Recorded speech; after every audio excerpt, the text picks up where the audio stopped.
তেহরানের বার্তা সংস্থা ইরনা আকস্মিকভাবে প্রকাশ করেছে বহুল প্রতীক্ষিত ইসলামাবাদ সমঝোতা স্মারকের বিস্তারিত খসড়া, যা মুহূর্তের মধ্যেই পুরো বিশ্বকে এক অভাবনীয় পরিস্থিতির সামনে দাঁড় করিয়েছে। এই ঐতিহাসিক সমঝোতার মূল সুর হল দীর্ঘস্থায়ী যুদ্ধের অবসান। ইরান ও যুক্তরাষ্ট্রের মধ্যে স্বাক্ষরিত এই চুক্তিতে স্পষ্ট করে বলা হয়েছে, জাতিসংঘ নিরাপত্তা পরিষদের একটি বাধ্যতামূলক রেজলিউশনের মাধ্যমে এই সমঝোতাকে আইনগত বৈধতা দেওয়া হবে। এর ফলে পারস্য উপসাগর থেকে ওমান সাগর পর্যন্ত বাণিজ্যিক জাহাজের নিরাপদ চলাচল নিশ্চিত করতে ইরান প্রয়োজনীয় সব পদক্ষেপ গ্রহণ করবে। সমঝোতা স্মারকের সবচেয়ে চমকপ্রদ দিকটি হল দীর্ঘদিনের অচলাবস্থা ভেঙে যুক্তরাষ্ট্রের অবস্থান পরিবর্তন। চুক্তি অনুযায়ী স্বাক্ষরের পর থেকেই যুক্তরাষ্ট্র অবিলম্বে ইরানের উপর থেকে নৌ অবরোধ তুলে নিতে শুরু করবে এবং আগামী ৩০ দিনের মধ্যে তা পুরোপুরি কার্যকর করা হবে।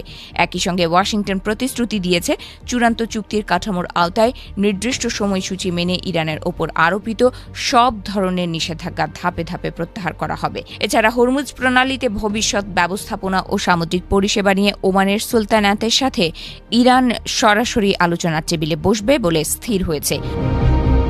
উত্তপ্ত এই ভূ রাজনৈতিক সমীকরণে যুদ্ধের দামামা থামানোর ইঙ্গিতও মিলেছে এই সমঝোতায়। ইরান, যুক্তরাষ্ট্র এবং তাদের মিত্ররা অঙ্গীকার করেছে যে এখন থেকে একে অপরের বিরুদ্ধে কোনো ধরনের সামরিক অভিযান বা যুদ্ধ তারা পরিচালনা করবে না। বিশেষ করে লেবাননের ভূখণ্ডে যে ভয়াবহ সংঘাত চলছিল তার সমাপ্তি টানার বিষয়েও দুই পক্ষই একমত হয়েছে। সব ফ্রন্টে সামরিক অভিযান অবিলম্বে এবং স্থায়ীভাবে বন্ধ করার এই ঘোষণা শান্তির সুবাতাস বইয়ে দেওয়ার চেষ্টা করছে, যদিও বাস্তবে পরিস্থিতি কতটা শান্ত হবে তা দেখার বিষয়। তবে এই সমঝোতা স্মারকের উজ্জ্বল ঘোষণার বিপরীতে মাঠ পর্যায়ের বাস্তব চিত্রটি এখনও অত্যন্ত ভয়াবহ ও রক্তক্ষয়ী।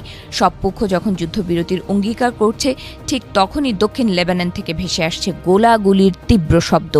সর্বশেষ তথ্য অনুযায়ী লেবাননের ভেতরে ইসরায়েলি বাহিনীর সাথে সংঘর্ষে একজন ইসরায়েলি সেনা নিহত হয়েছেন এবং অন্তত আরও 11 জন সেনা আহত হয়েছে।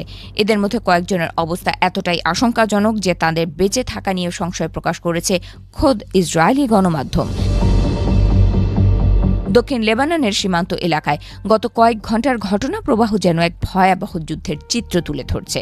বুধবার সন্ধ্যায় লেবাননের প্রতিরোধ গোষ্ঠী এক নিখুঁত ওয়ান ওয়ে অ্যাটাক ড্রোন হামলা চালিয়ে ইসরায়েলি বাহিনীর বড় ধরনের ক্ষতি সাধন করেছে, যাতে 7 জন সেনা আহত হয়। এরপর একই এলাকায় একটি আইইইডি বা শক্তিশালী বিস্ফোরক ডিভাইসের বিস্ফোরণে আরও 4 জন ইসরায়েলি সেনা গুরুতরভাবে জখম হন।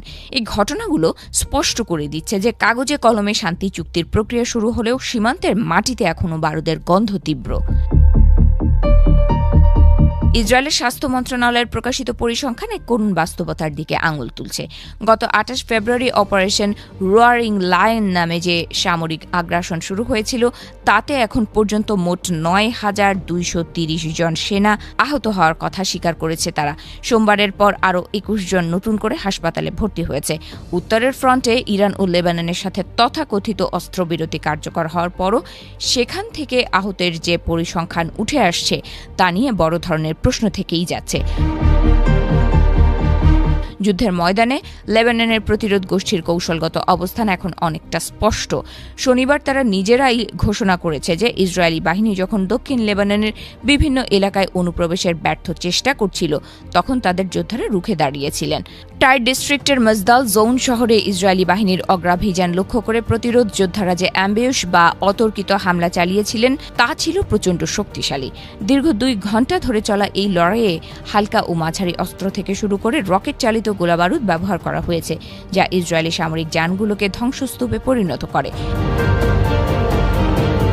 শেষ পর্যন্ত ঘটনার প্রবাহ যেদিকে মোড় নিচ্ছে তা হল এক অনিশ্চিত ভবিষ্যতের হাতছানি। একদিকে ইরান ও যুক্তরাষ্ট্রের মধ্যকার এই ঐতিহাসিক সমঝোতার স্মারক বিশ্ব রাজনীতিতে এক নতুন অধ্যায়ের সূচনা করার স্বপ্ন দেখাচ্ছে। অন্যদিকে লেবাননের মাটিতে প্রতিনিয়ত ঝরছে রক্ত। একদিকে শান্তি আলোচনার আনুষ্ঠানিক টেবিলে স্বাক্ষর, আর অন্য পাশে রকেট ও ড্রোন হামলার গর্জন। এই বৈপরীত্যের মধ্যেই আটকে আছে মধ্যপ্রাচ্যের ভাগ্য।